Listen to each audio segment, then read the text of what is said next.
Welcome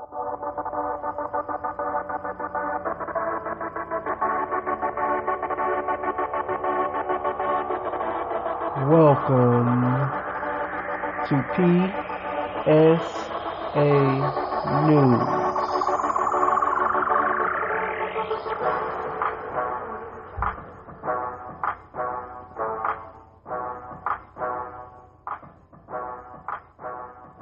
PSA News.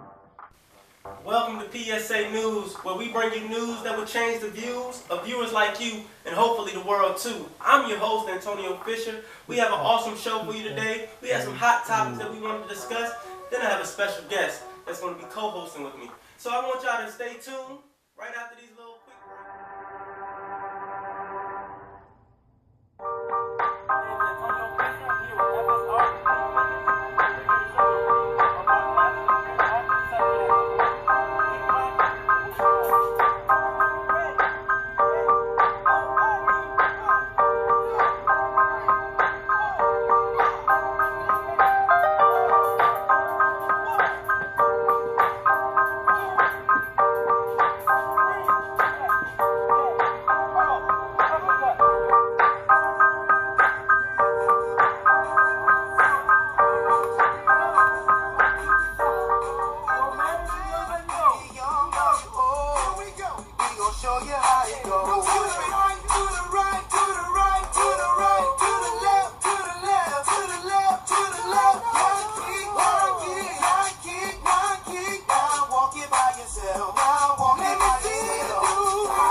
FSR Complete Fitness. Looking forward to seeing you there.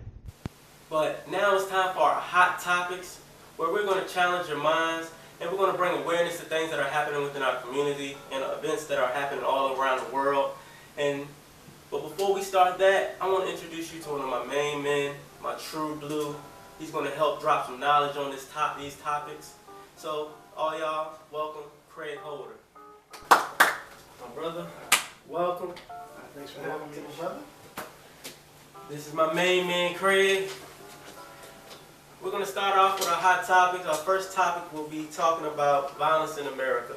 Over the past few weeks, we've been hearing a lot of information about Micheal Brown, who was gunned down by the police officers in St. Louis. And we also want to talk about the Staten Island man who got put in a chokehold. I want to ask you, my brother, how do we get away from this type of violence? How come these cops have almost seemed like they've been practicing this over and over in the past few weeks? Actually, months. I mean, obviously it's been going on for many years. I mean, if you come from where we come from, you know, a certain group of people know how the police react to them. It's just now we have cameras and people are bringing awareness to these things that's happening, but they've been happening, and they could, seems to have been worse, people getting put in chokeholds and things of that nature, but I think it's all rooted in, just the history of America and just how people are, people's fear, people's, the things that they think about people, It's no surprise that, black people are scared of police, and this is why. And so you're basically saying that we actually do have something to fear because of the image that's been portrayed throughout history of America about black people. Because this young man seemed to be shot down innocent. He seemed to be innocent or had did nothing to be able to provoke this anger or the shooting from this cop, or the man in Staten Island who was, who had asthma and put in a chokehold, and it seemed like the force that they used was unnecessary. So is it because that they have a premeditated thought in their mind of what black people are or what they're going to do? I think it's not just, I think it has a lot to do with that, but then I also think that police are just being excessive, period. Like I had a debate with a couple of coworkers, and we were talking about the excessiveness of police on the, Mike Brown thing. We were looking at the CNBC, And we saw that, you know, previously before Mike Brown had been shot, you know, he was in a convenience store, and I think he stole something from the convenience store. And that's why the police was actually looking for Mike Brown, right? So we started talking now, we started talking about the excessiveness of, you know, what the police do. And it's like, you know, our rights are being violated. You know, it's illegal for someone to put somebody in a chokehold. It's illegal for someone to search your car without them, well, police to search your car without giving them permission. You know, and they do tactics like a friend of mine showed me this video, and it wasn't a black guy, it was actually a white guy. And he purposely shot this video to catch the police on what they were doing. So he was in his car, he had his little video, and he pulled over at like a random stop, you know, when the police set up roadblocks to stop you for like drunk driving and stuff like that. And he stopped and had the video showing him, and the police just came to him and was like, you know, get out, you know, roll the windows down, get out your car. And the guy coming and asked him, like, why? Like, well, like, what do you want? What did I do? Asking simple questions. And actually told the police, you know, what he had the right to do and not to do. And later on in the video, just to make a long story short, it was two cops, they was conversating and they're still on camera. And the cop is like, this guy knows his rights, but they still violated it. Like, he didn't give them permission to search their car, but they brought the canines out and then made certain gestures to the dog to make it seem like the dog found something. So that gave him permission to search his car, which if a canine finds something or smells something in your car, then the police do have the right to search it.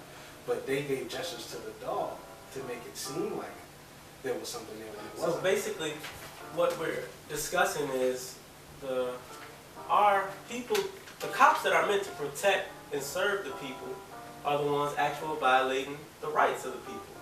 And in many cases, in these instances, there's been a lot of quick draw people. Like, we've been seeing a lot of cases where people are taking laws and using it to their own judgment to the place where people are being hurt. So like he said, that this man, he knew his rights, but yet still they chose to violate it. Even in a situation with Trayvon Martin, that man knows his rights. He had the right to watch Trayvon Martin. He even had the right to technically follow him. But what he did not have the right to do is to get out of his car, to chase him down, to pull a weapon on him. These are all types of things that we have to be aware of these types of injustices. These things where people take their authority and abuse it, in such cases as the man who shot Micheal Brown. People in authority are abusing it, and they're violating our rights, some of them. So we're going to ask you, is this all cops, or should this be a worldwide, you know, should this be brought to every precinct that is in the world or in America? How do we deal with that? Yeah, I think so. I think there should be some institutionalized change. I mean, I know there's been things that I saw on the news that cops has been initiating, like personal cameras and stuff like that, but there do need to be something in place, you know, whether it be from local government or national government, to say, hey, you know, we need to, you know, actually police the way we're supposed to police. Like, let's say Mike Brown, you know, the media will bring and put back in place and say, hey, you know, well, he did this before this happened. But even if I robbed the bank, let's say I robbed the bank, and I held it at gunpoint, and the police comes to see me, right? And I'm holding my hands up and I'm not armed, right? The moment that I'm not armed is the moment that I'm not a threat. When you pull your gun on a person, you actually become threatening. You're threatening that person's life, and that other person has a choice to be able to pull their gun out back on you and shoot you because you become a threat. Right. So why is our cops that they can pull out their guns, like you said, they can pull out their guns and actually fire even with a man's hands up. How can you get away with that? Because they're sitting behind a badge and no one persecutes them. Or they might get a slap on the wrist for some of the police, who do these type of things. I've run into police that's been, very kind and sweet people.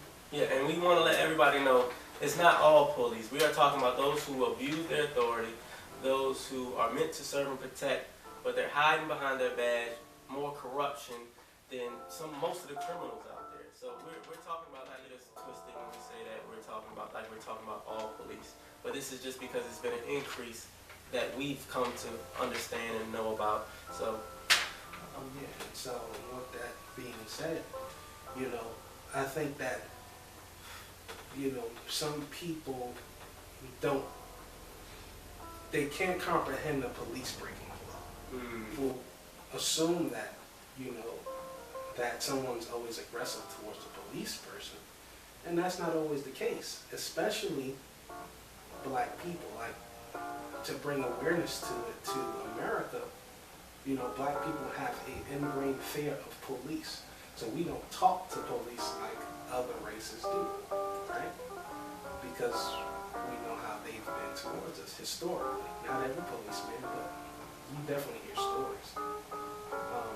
And so they just, detained them and arrested them and was physical with these young black men, and they did not do anything. Big changes within our community in America by stopping these prejudices when we see it. These are injustices.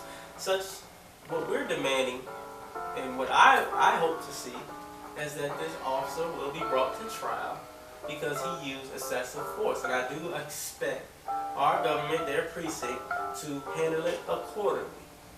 But I don't want to see this man's house get burnt down or somebody try to hurt him. I don't believe in vigilante justice. But what I do believe is that, like Martin Luther King said, that if we allow any injustice, it's a threat to justice everywhere. So we don't want these instances where people keep getting slapped on the wrist and that people are losing their lives. And not just anybody, young people are losing their lives. People that have a life to live, that can do anything. But if we have no value of life because of the authority because people in authority are abusing it, we're going to continue to see the people revolt, riots. People are going to still continue to mistrust the people who are meant to protect us because they're not protecting us, they're hurting us. So, and also, I'd like to add to that, I would say also that, we need, the police to, uphold the law and protect us, It shouldn't necessarily be, the people against the police because, hey, we need them governing authorities to keep order for some who break the law. But I would say also that, this is not just a black and white thing. Like, for a certain race of people, they've known this brutality for years, but it's not always just for black people. And so people need to think about it. You live in a country that have given you rights. And, if you see someone violating your rights, then you should speak up and you should stand against whoever does that, whether they bring violence or, some people think that if violence happened over there, well, it did not happen to me. But what will happen if it happened to you or a loved one?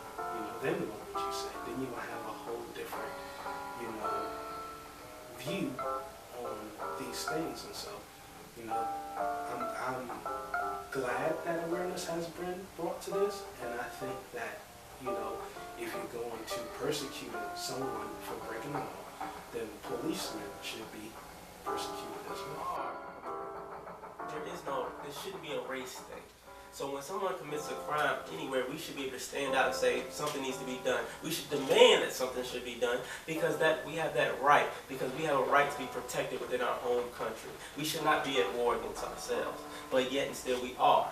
So we have to come together and make solutions on how to fix that. And it starts by making sure those who have committed crimes are brought to justice. Fair That said, this is PSA News. We just brought you some news that will change your view and hopefully the world too. God bless. Thank you.